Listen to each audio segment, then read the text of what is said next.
US hospitals are being overwhelmed as the country sets new records in COVID-19 cases. In recent days, 2 states have surpassed 1 million infections, while the national death toll is nearing 250,000. From Minnesota to Maine, Washington to Wisconsin, at least 17 states are now reporting all-time highs of patients hospitalized with coronavirus. Nationwide, a record-breaking 67,000 people are in the hospital. COVID was definitely one of my biggest fears, and it came true. Andrea Cortez has tested positive, along with 15 other members of her family in El Paso. It was a domino effect.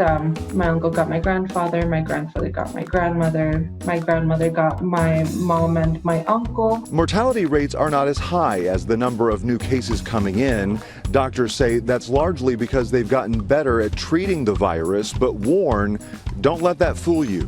People need to understand that it's cases, hospitalizations, and unfortunately deaths eventually. And even though the mortality rate is better, the more people come in, the more this goes unabated. There's just going to be a lot of dark days. In recent days, at least 30 states have already logged a record number of COVID-related fatalities, with the U.S. death toll now pushing past 243,000. On Thursday, California joined Texas, becoming just the second state to surpass 1 million infections.